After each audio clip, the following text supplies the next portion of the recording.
Hi guys, my name is Trinh and today I'm here to film Avatar: The Last Airbender book tag. If you don't know, Avatar: The Last Airbender is my favorite TV show of all time. I have done like TV show review and discussion for each season, so I'll link like the playlist, up here and also in the description box below. So I've been wanting to do this tag for a really long time and I figured why not do it now, because I feel like I'm in like costume sort of. I feel like this is like the kind of hair that Katara had, I think. It's been a while. And I'm wearing green right now because if you don't know, if I were to choose an element to bend, I would choose earth. I would be an earthbender. I'm very curious on what bender you would be or like which element you would choose to bend. So this book tag is actually created by Hannah from A Clockwork Reader, and I'm so glad that she loves Avatar as much as I do. So this tag consists of 12 questions, basically 3 questions from each nation, like water, earth, fire, air. You get it. Let's get started because I am like prepared to answer these questions. The first element is water, and the first question is Katara and Sokka best sibling relationship. And for that question, I have to choose Ruby and Korra from Lock and Key by Sarah Dessen. I recently read this book for the second time in the beginning of 2018 and I love the relationship between these two sisters. Korra is the older sister. She's like 10 years older than Ruby, but I love that she loves her sister so much. Oh, my mom's home. Okay, cool. If you have read this book, then you know what I'm talking about. I genuinely love the relationship and the progression throughout this entire novel because in the very beginning, Ruby did not like her sister for a reason, but she was basically brainwashed by her mom. And at the end, I love how they come together and they really love each other, and I love Korra's husband, Jamie. Jamie is also like a great addition to this relationship. So overall, I love, these two sisters very much. The second question is Yue, favorite Starcrossed Lovers. And I don't know why, but these two... Okay, I don't know why, but this couple keeps popping into my head for the past years. Basically, I read this short, maybe like a novella, I think. I read this novella at like the end of 2015 and I still think about this book and these characters. And it is Adam and Ellie from Until Fountain Bridge by Samantha Young. I keep thinking about Adam and Ellie. I don't know why, man. This book has that trope that like falling for your best friend's sister or like falling for your brother's best friend kind of trope, God, sometimes I hate that trope, but like in this book I cannot help but like really enjoy it. But at the same time, if I were Ellie in this book, I would have punched Adam in the fucking face a long time ago. Sometimes he's like an asshole, but I'm so glad that Ellie, called him out for his BS because that was pretty great. So yeah, I have to pick Adam and Ellie for this question. I really don't know why because I feel like I could have picked anyone else, yet I picked them because I keep thinking about them. It's weird. The third question is Bloodbending, a book with a disturbing / unsettling concept. So for this question, it took me a while to come up with an answer because I feel like I have not read a lot of books, with like disturbing or like unsettling concept. But then I looked at this book and I'm like, yeah, that is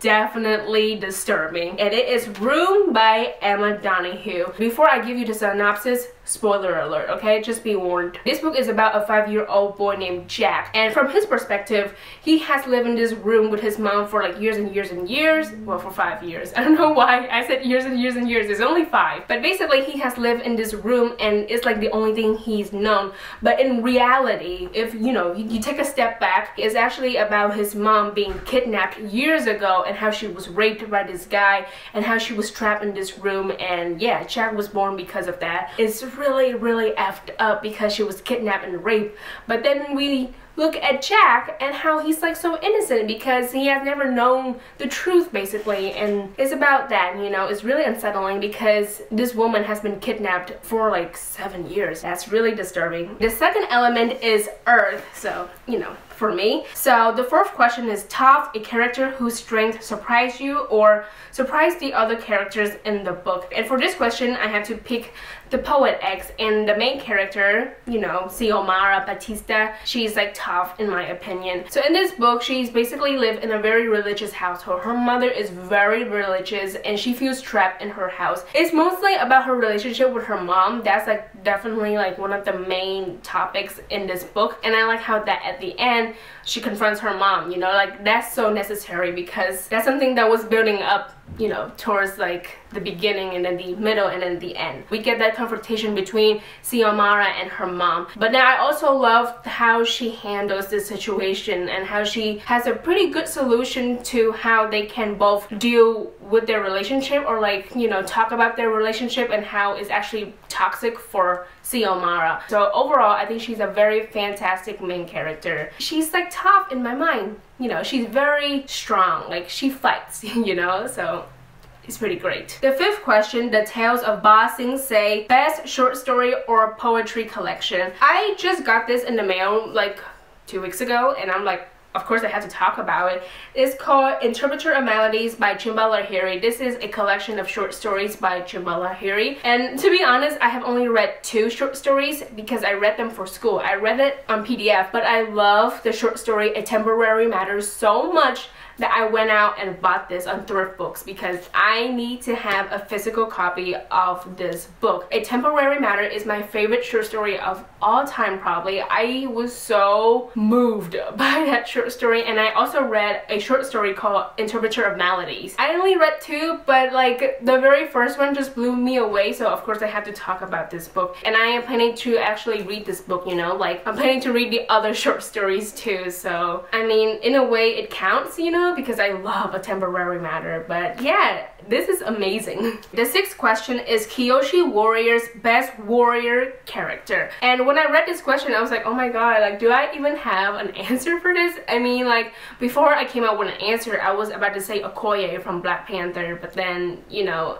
it's actually a movie, not a book. But then I remember this. So I had to say Charlotte Fairchild from, you know, the Infernal Devices. She's fantastic. Like I just reread Clockwork Angel in April, and I love Charlotte so much. I love her character. I love how she's such a strong shadow hunter, but she's also like the head of the institute, and this takes place in like the late 1800s, so many people look down on her because she is the head of the institute and she's a woman. But then I love how she handles it with grace in like the sequel, if I remember correctly, and I just really love Charlotte, so I had to pick Charlotte Fairchild from Clockwork Angel for this question. The 3rd element is fire. So the 7th question is Zuko best redemption arc or a redemption arc that should have happened. Now let's admit this, no one can beat Zuko. No one, okay? Zuko is everything.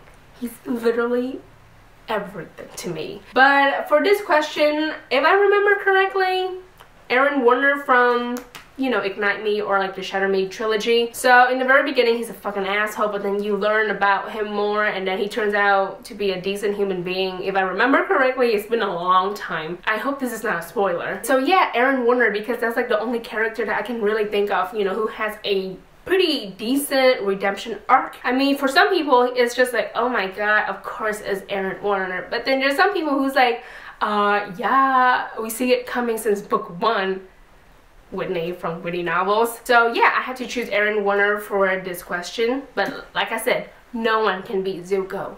No one. Number 8, Iroh, wisest character, and I think I had to say Tessa Gray from Clockwork Princess or like the Infernal Devices trilogy. If I remember correctly, she's like pretty wise. If you don't know, she's, you know, immortal, so she lives on for fucking ever. So in the very beginning she is like really smart. Sometimes she's kind of dumb, but you know, at the end of the day she is actually smart. But then she has lived for such a long time, and you see her being very wise and giving good advice and all that fun stuff. So I have to say Tessa Grace. Tessa Grace? Tessa Gray. For this question. Number 9, Azula best downfall. I definitely have to say Voldemort from Harry Potter, you know, from the Harry Potter series. Literally, in this series, it's literally about defeating Voldemort, and I love his downfall because it's like a roller coaster if you think about it, because, you know, he disappeared, but then he comes back, and then the Horcrux, and then the 7th book, which is a whole nother roller coaster. So I really love the downfall of Voldemort because I think he's like a pretty, you know, like strong villain. Like he's very powerful, obviously. The 5th book, the 4th book, all of the books except for 1, 2, and 3. But yeah, when we defeat him, I was just like so happy about it. So In my opinion, he has the best downfall because let's face it, he's shit.